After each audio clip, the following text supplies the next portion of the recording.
Attack the enemy!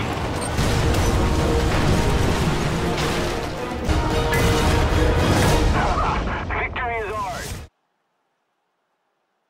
Good morning, everybody. Welcome to a video from 28 October where my team had another great comeback. And it was a I thought it was an entertaining battle, and you guys might think so too. Anyway, regardless, this was, like I said, during the E100 tournament. The E100 tournament had just started. I did not get an E100. I would very, very much like to have done so and brought you guys a first 10 for it. But that tournament was just heartbreakingly awful. So, yeah, no, I had a whole bunch of battles where people on my team would get killed once and leave. I mean, it was just... I bought one ticket, I played the 20 battles, and I wrote off the E100 as a never gonna happen. Anyhow, as you see, somebody said, hey, back shooter there. It's FNG67 is one of my subscribers. A long time ago, I don't exactly remember when, I shot him in the back during a battle when we were on opposite sides, and he's never let me forget about it. I think he's forgiven me, but he's never let me forget it, and it's funny. I completely think it's funny. I think I promised him at some point during this battle eventually that it was going to be a video, so I'm glad I finally got this one down. 1.71 has brought a lot of subjects for me to make videos about, and it's just taken me a long time to get to them all. I really do like the smoke shells for cover as you're moving into capture. Quite useful.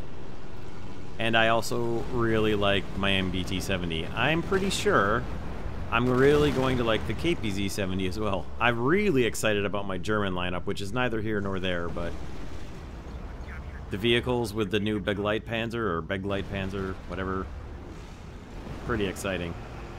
The Talisman sale had been 50% off the day prior to this, so I had bought a Talisman for my MBT-70. I'd put Talismans on a few tanks, actually. It was quite nice.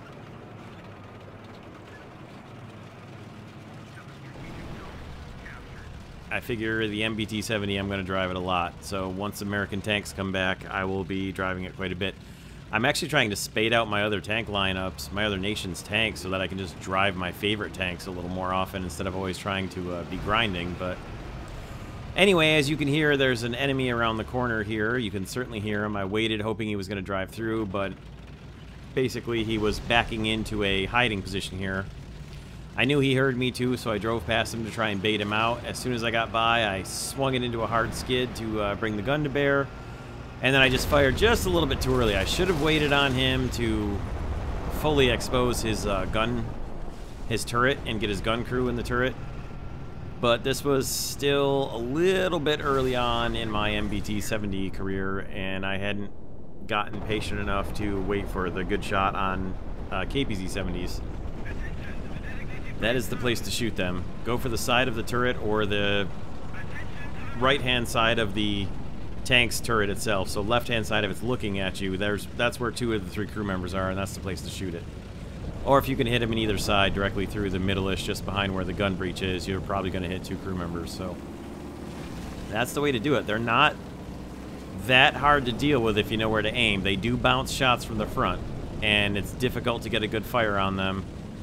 And anymore, I'd say it's a risky proposition to go for a fire on an MBT or a KPZ-70 because most people are going to have FPE by now.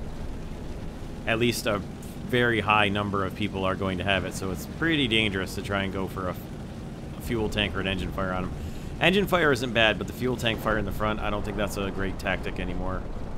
If it's all you can penetrate on, then go for it.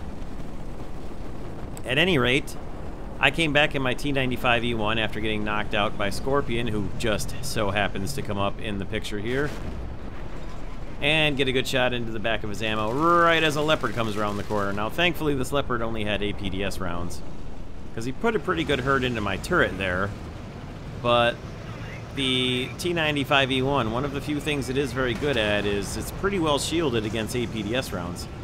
I'm taking slight damage from shrapnel there, but the biggest danger to me here was my teammate coming in and strafing and throwing up all that dirt because he ended up throwing my aim off on the Leopard there. I thought I was finished, but thankfully I'd done enough damage to him that I slowed his loading down and was able to get another follow-up shot into him and take out his crew. So 2 quick kills for the T-95E1. That makes me happy. It's quite a change to go from driving the MBT-70 to the T-95E1, let me tell you. The T-95E1 is not the it's not a real big fan of accelerating. So as you can see on the minimap, things are starting to go a little south for our team here. I can hear something coming up behind me. A quick check of the minimap tells me there are no friendlies whatsoever except for that M551 that just went by. Couldn't quite get my gun down where I wanted it, so rotated the tank just a little bit to give myself the gun depression I was looking for. And then set up and waited on the engine noise that I could hear coming. And I didn't have to wait very long. And the guy did come around the corner. Right on into a beautiful shot into his ammo. And that was the 3rd kill in my T-95E1. It was a pretty good battle for my T-95E1. The 90mm gun with the APF SDS is pretty good, but you do run into some bounces with the 90mm. It can only do so much for you. So I can hear another engine up here over to the left coming up, and pulled up here, waited for him to come through. I wasn't sure if he was going to come through the opening of the building there or the open street. And as I set up to take him out, I got popped in the side by a T-64A. And as you can see there, the Kugelblitz did in fact come out through the little open arch doorway there. So almost certainly would have had him for the yet another kill with the T-95E1, but oh well.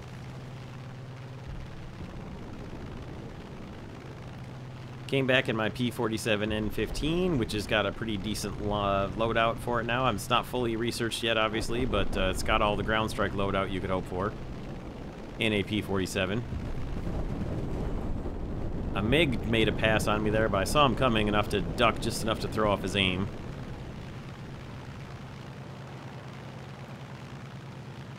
Called him out for the team, and then came back back on a position in A. Fired off all my rockets, which you can see my my cruise ammo weapons ability is not that great. However, it was good enough to drop a bomb right on top of that T-64 just before I got taken out by a ZSU-23. But a T-64 is a good trade for a P-47 in my book. So I knew there was at least one mega plus another possible enemy coming in, so I elected to come back in the M163 here. Squeaky Tracks McGee. I mean, VAD's M163. And I'm going to try to roll in towards the A point and let the team know I'm in an M163, so let me know if there's air coming so I at least have a little warning to look up for them. Be real nice if the radar on these things worked and at least gave you like a mini-map warning or something. But to the suggestion box for that. In the meantime, I let the team know I was going to YOLO my way to the A point and just see if I can at least decap it. Take the ticket bleed off, because we're doing pretty good ticket-wise, but it's going to catch up with us if we take too long to turn things around. And as I called out that I was heading in for the A point, a teammate directed me instead to go for the B point, and I said, okay. I looked at the map. I could see over there that that was the guy talking about sending me to B. He was already at A, so that works for me. So that's what I did. I turned and hightailed it over to the B point as quickly as I could get there in the M163. Unfortunately, our M60A2 got taken out, but it's not like I could have really done too much on the T-64 anyhow, so I just continued for the B point.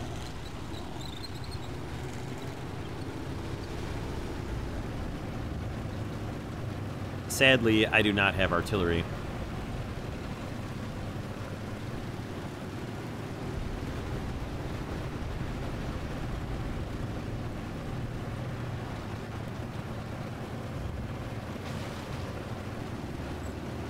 I was able to at least start decapping the B point, so I was happy enough with my M163 just from that.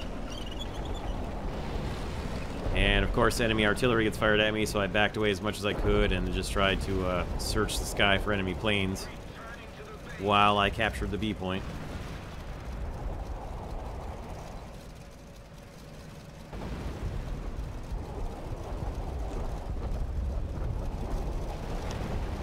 And I hoped against hope that I wasn't going to take an artillery hit that was going to destroy me and end my battle here.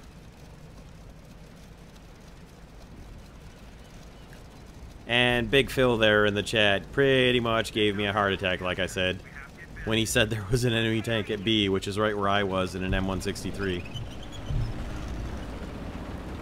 But he meant the enemy tank was at C, which was not good because we're holding the C point, but at least better than the B point because I could turn around and run away and head for A. Which is what I started doing. And he was right, they did change the cap letters on this map because I still think of the B point here as the A point. And the A point as the C point, and the C point as the B point. So I'm holding off here. I hear somebody coming. The best I can do is just light him up and mark him for the team. Somehow, I survived a T-62 hitting me in what totally should have hull broken me. And then I just ripped into him as much as I could without trying to overheat my barrel. Just basically trying to fire as many rounds in his barrel as I possibly can and continue to mark him, if possible, break his tracks, and see if I couldn't screw up his barrel and maybe get him to fire and explode by hitting a shot into his breech. Pretty much didn't happen, but as you can see there,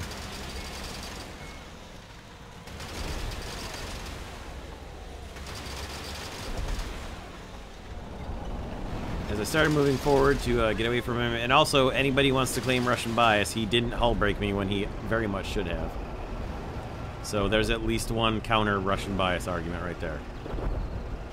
Of course, he also was able to shoot through a blacked out barrel, so, you know, Russian bias.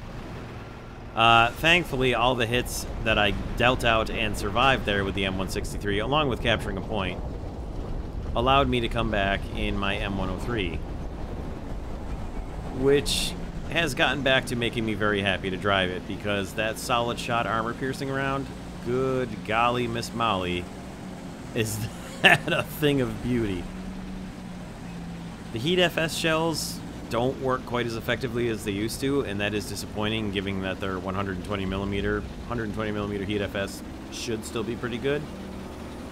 But the AP rounds just about make up the difference. I tend to bring the Heat FS as my first round loaded. Excuse me. And then back it up with the AP round because I generally am anticipating I'm going to run into somebody head on, and I'll probably want the Heat FS to be able to burn through their maximum frontal armor. Assuming that that works, my next shot is loaded up with the AP round, so I can hopefully drive past them and shoot them into the side of their turret or the side of their crew compartment or the side of their engine if I have to. And then deal with them from there. The M103 survives some frontal hits nowadays too, which is also nice. So I am the only ground unit left on the team right now, so I requested that our air guys call out ground units.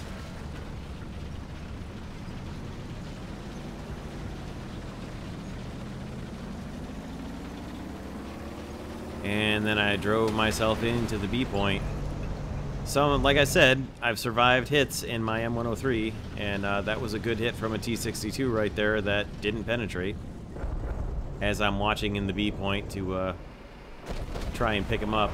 I put a shot into his tracks there to disable him and immobilize him and at least give me the chance to move up on him. And then broke through all the fence just because it was just as fast to go through it as it was to try and steer my way out around it. Plus, I didn't really want to turn myself sideways at all, just in case the T-62 had a fast track repair.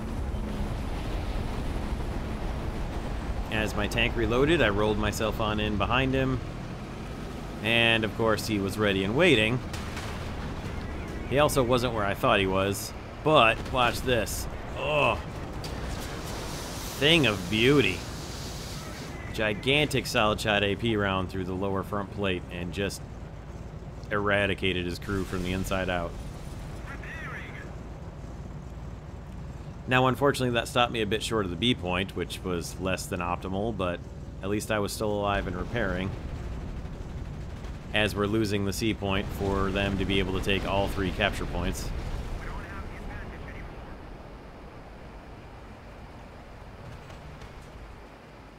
There's some sort of a tank destroyer at C.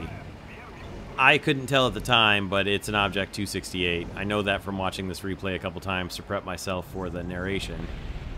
Not sure how he didn't get taken out by those bombs there, but... Anyway, another tank has joined me as FNG 67 pointed out for me that there's a 551. And I was able to move into the B point, which is going to slightly slow down the ticket bleed, and I'm hoping and hoping that the 551 gets to A quickly.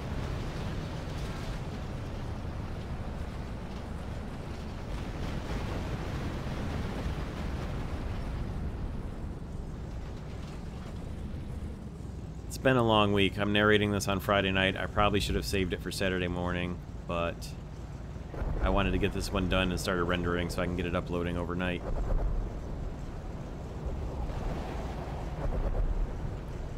And like I told the 551 there, we don't have time to dilly-dally. There's no time for fooling around and being careful. You just got to get in there and decap. And he did. He did very quickly, so it was awesome.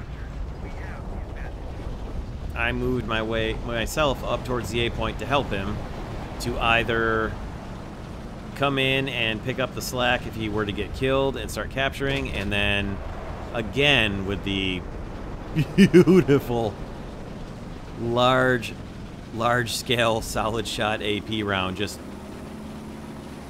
probably saved the day there by getting him with the first shot without taking the time to aim from third person. I definitely know it didn't make Blitzkrieg 6122 happy, so dude, if you ever see this, all I can say is I feel your pain. I have had more than enough battles where that kind of crap has happened to me and the same person in the same vehicle has killed me multiple times. Anyway, there's our M551 lighting up and getting lit up by a Kugelblitz, but he killed it. He must have gotten a good... I'm not sure if he got it with heat or a missile, I couldn't tell, but he killed it, and that's all that really matters.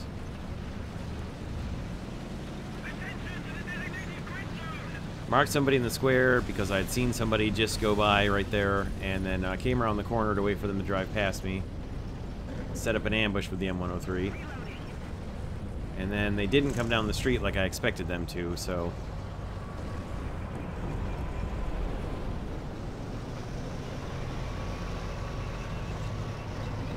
believe what I was hearing was actually the M551's engine, even though it sounded like in my surround headphones that it was coming from in front of me rather than behind. So it turned out to probably not be anything. There's only a couple of enemies left. We've got 2 out of the 3 tickets now, or capture points rather. Had a collision there between a MiG-15 and an F-8 F1, but I suppose if a jet goes down to a prop, 1 for 1, that's not a terrible trade. We've now got 3 tanks in the battle, which is beautiful. I got a call out from FNG there again to let me know that somebody had respawned, and I'm just going to stay put in between the 2 caps here, between A and B, and just wait for somebody to come in there and try to take away A. There's basically no way I'm going to risk backing off the A point. We've got the 551 is down on B. We've got a big fill all the way in the south heading for the C point.